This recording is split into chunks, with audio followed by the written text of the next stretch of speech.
El ocaso de un imperio, el libertador Agustín de Iturbide. En 1822, Iturbide se proclama a sí mismo emperador de México, pero ya en 1823 fue derrocado y obligado a abdicar. Iturbide entonces se exilió y luego intentó regresar a México, pero fue capturado y condenado a muerte, de tal manera que Iturbide, el libertador de México, fue borrado de la historia del país. Sin embargo, hace casi 200 años, él firmó el Acta de Independencia, pero fue declarado traidor, fusilado y excluido, ojo, del himno nacional. Sin embargo, con el abrazo de Acatempan, la entrada del ejército trigarante y sobre todo con su prodigioso acuerdo con el virrey Juan de O'Donojú, facilitó y ocasionó la independencia de la que hoy goza nuestro país, México. Agustín de Iturbide fue un líder militar y político que desempeñó un papel importante en la independencia de México y en la historia política temprana del país. Te diré cómo fue la abdicación, captura y fusilamiento de este personaje.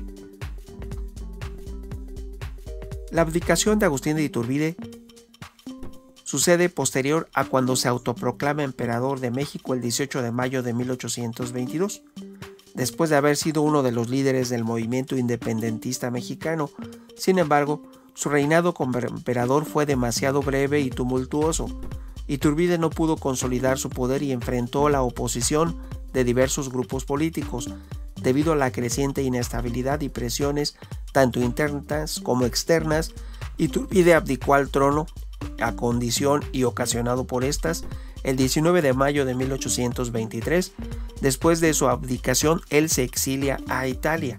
¿Cómo fue su captura y fusilamiento? Iturbide regresó a México en 1824, a pesar de su exilio autoimpuesto. Nadie le dijo, él se autoimpuso y eligió Italia, en un intento de llevar a cabo un golpe de estado. Sin embargo, fue arrestado el 16 de julio de 1824 en Padilla, Tamaulipas, por fuerzas leales al nuevo gobierno republicano. Ojo, fue capturado, desembarcó en Soto la Marina, pero fue arrestado en Padilla, Tamaulipas. Fue juzgado por traición y otras acusaciones y finalmente fue condenado a muerte. Agustín de Iturbide fue fusilado el 18 de julio de 1824 en Padilla, Tamaulipas. Una anécdota interesante sobre el por qué Agustín de Iturbide regresó a México está relacionada con su sentimiento de patriotismo y su deseo de defender la causa de la independencia mexicana.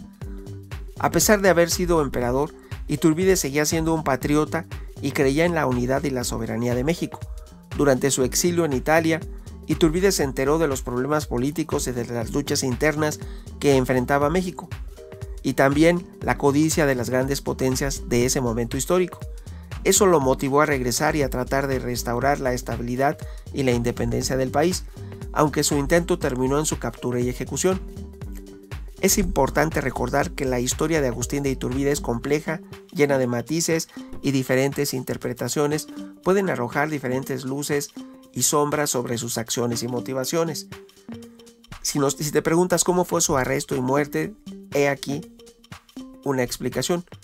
Agustín de Iturbide, un personaje importante de la historia de México, fue arrestado y posteriormente falleció en 1824 en su propio país, en México. Antes de estos eventos, intentó regresar a México en un barco junto con su familia. En ese momento no tenía los 10 porque su esposa estaba embarazada. Tenía 9 hijos y su esposa venía embarazada. Venía con otros acompañantes, llevaba consigo documentos y una máquina de escribir, así como un pronunciamiento sobre sus acciones y deseos de México. Iba a compartir su mensaje. El barco llega a Soto la Marina, donde uno de sus acompañantes, Carlos Beneski, un polaco, logró convencer al comandante de que Iturbide no estaba a bordo, lo que hizo que se permitiera el desembarco. El 15 de julio Iturbide montó a caballo en Soto la Marina y fue reconocido por un oficial, el cual lo fue siguiendo. Al día siguiente, el 16, un cabo llamado Jorge Espino los detuvo en un lugar llamado Los Arroyos. El comandante militar, Felipe de la Garza, habló con Iturbide y le explicó que estaba en contra de la ley, según el decreto emitido por el Congreso mexicano el 28 de abril. No tenía forma Iturbide de saber de ese decreto, no había internet, no había redes sociales, no se podía saber. Sin embargo, en ese momento le dicen y también lo arrestan y justifican. Iturbide dijo que él había vuelto a México para ayudar a la patria, pero de la Garza decidió aún así detenerlo, de tal manera que fue fusilado. Ya con posterioridad, en 1838, los restos de Iturbide fueron trasladados, se le reconoció desde la independencia de México y sus restos fueron trasladados y descansan en la Catedral Metropolitana de la Ciudad de México. ¿Qué opinión tienes tú sobre los periplos de Agustín de Iturbide? Déjanos tu opinión, tu amigo Megóforo. Hasta pronto.